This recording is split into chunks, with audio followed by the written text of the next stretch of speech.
Hello folks, my name is Sanford Kahn and I'm running for Congress in the California 47th Congressional District. It's kind of a strange district. Let me explain what cities are included in it. It goes from LA County to Orange County. In LA County it includes Long Beach, Signal Hill, and Lakewood. And then it goes into Orange County, and the cities included in that are Los Alamitos, Wesminister, Garden Grove, Cypress, and Stanton. There should be 8 different cities right there. If I was running as a same old candidate, just like they're running now, why run? Most candidates when they're running for office, any office, especially Congress, start out extolling all their virtues and what they've done and all that. They're nothing more than probably used car salesmen trying to sell you something, a package. I'd rather take a different road, a different journey, and say, why should I run? If I'm going to do the same old, there's no need. There's plenty to choose from. I want to do something different. The late comic actor W.C. Fields had a saying, which I agree with tremendously, that any dead fish could float downstream, but it takes a live fish to swim upstream. I'd rather be the live fish and go down a different road, or the road not taken. We seem to live in a complicated age, at least if you listen to the news media and the talking heads on radio and TV. They have a profound interest in making it seem that we have difficult choices. When in reality, when it comes to voting and economic political choices, you really only have 2. Folks, we have 2 choices when it comes to our political and economic future. Either we could put in policies that will empower the individual, you and I, or policies that will empower government. There are no other choices. You could have combinations of these 2, but these 2 choices are the 2 choices you have. There are no others. The first one, empowering individuals, leads to a growing set of opportunities for success and advancement. It doesn't guarantee success, but it certainly helps. The second one, empowering government, well, we're all going to become serfs of big government. There'll be no really roadmaps to success. Government will control everything. This is not the American dream. This is not what's going to make the country wealthier and more prosperous. What I want you to do is your imagination to get an idea where I'm coming from as far as my proposals. Think of a big expansive field. Big field. There's a little grass here and there. Then think of a huge bonfire on it. I mean huge, not these itsy-bitsy bonfires that you roast marshmallows on. Think of a big bonfire. I want it to be fueled by the 70,000 plus pages of the IRS tax code. I'd like to have that thrown out. If we're going to have an income tax, that's fine. But I think we should go to a simple, pure 15% flat rate income tax with a large standard deduction, so those people who are at or below the poverty line don't pay any income tax. They'll probably pay sales tax, other type of taxes, but no income tax if you're at or below the poverty line. They need the money for their own survival. Above that, everybody pays 15%. I pay 15%. You pay 15%. Bill Gates pays 15%. Warren Buffett pays 15%. Although those last 2 will pay 15% on a large amount of money. That's nice. But we all pay the same rate. There's no deductions, no nothing. You keep 85 cents of every dollar earned, and the federal government gets 15 cents.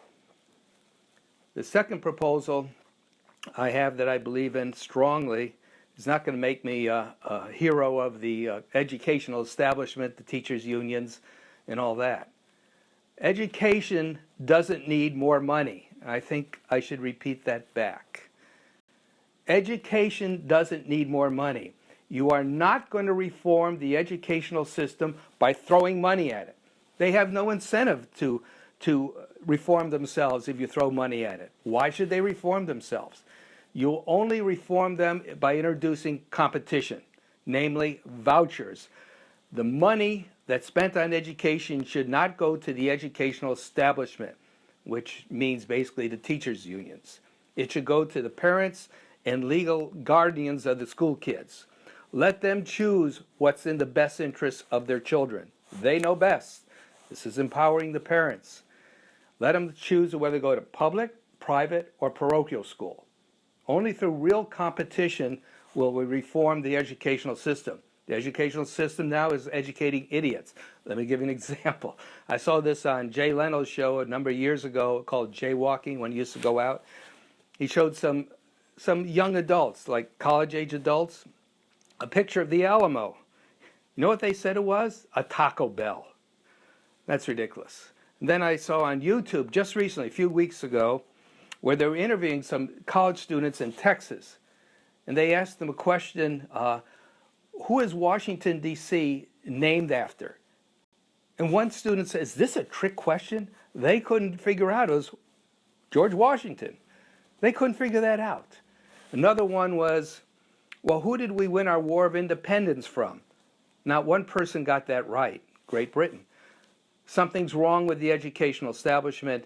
The only way you're going to reform it and get real change almost overnight is to introduce competition. The public school system is not going to perish. They will have to change or they'll be out of business. And trust me, folks, they are not going to go out of business.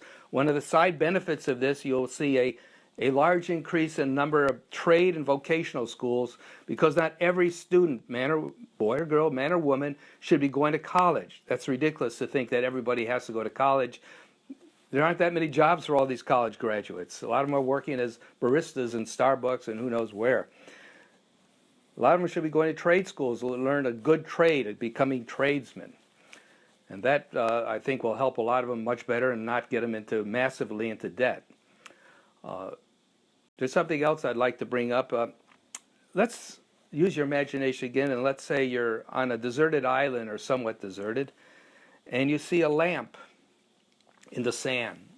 And it turns out it's Aladdin's lamp. And you rub it, and the genie comes out. And the genie says to you, well, I'll grant you one wish and one wish only. But this one wish must be expressed in one word, and that one word is a noun. So what would you wish for? Because what you wish for, what I think, is what I like to see for my district and for my country. But some people will say money. Okay, the genie puts his hand in his pocket, pulls out a quarter, gives you the quarter. Well, you say, I wanted money. And the genie says, 25 cents, it's money. It so happens you have a cheap genie. Well, then you say, I want health. Okay. So the genie says, okay, I'll grant you health. Next day you come down with a bad disease. Doesn't kill you, but it lays you up for a month or two, and you recover. And then you get hold of the genie again, and you say, well, I wanted health. And the genie says, I gave you health. I gave you bad health. One word, not health. Give you bad health. This is a perverse genie. Well, I could go on a few more examples, but for the sake of time, what I think the proper answer is, and the proper answer not only for my district, but for my country, is prosperity. I want prosperity.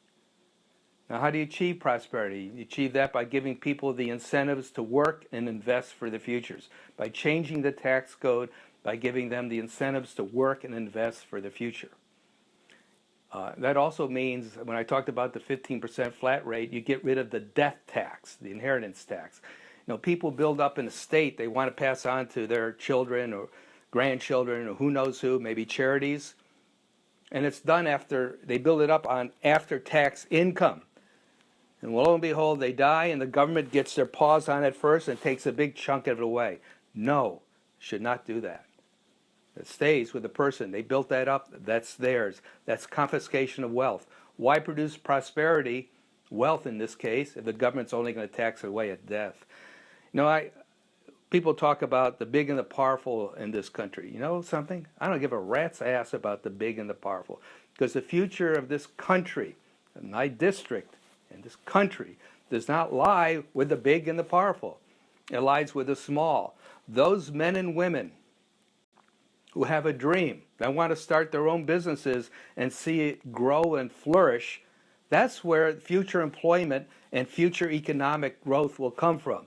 Matter of fact, 2/3 of the net new jobs created in this country come from small businesses. That means less than 50 employees. That's the future of this country, is the small. New businesses being formed. How do you encourage this? You encourage this by giving people the incentives to work and invest for their futures. That's how you do it. You don't punish success, you reward success. Our future lies in vibrant economic growth. Another way of saying it, what I want for my district and also for my country is I want people to live and prosper under the lights of freedom and liberty and not be chained to big government, to the spoils of big government, and have them chain them and tax them to death and regulate them to death. That's not the future that I want for this country. I'd like to ask you two favors. I think I've spoken long enough and I don't want to wear out my welcome. Just two simple favors. Number one, if you agree with the thrust of my presentation, what I stand for, and I think it's fairly obvious what I stand for vibrant economic growth and expanding opportunities for all. I would appreciate it if you could share this video with as many people as possible, especially if they live in the California 47th Congressional District. A list of the cities that are in the district will be presented at the end of the viewing here. The second one is on Election Day, I very much would appreciate your vote. I'd like to conclude with a saying I have, that no matter what your political philosophy is, where you're coming from, what your age is, what your economic background is, for all of us, a secure future lies in vibrant economic growth. Growth comes from the individual by getting them the tax incentives to work and invest for their futures. I appreciate your vote on Election Day, and I'd like to be your congressman in Washington, D.C. Thank you for now. Goodbye.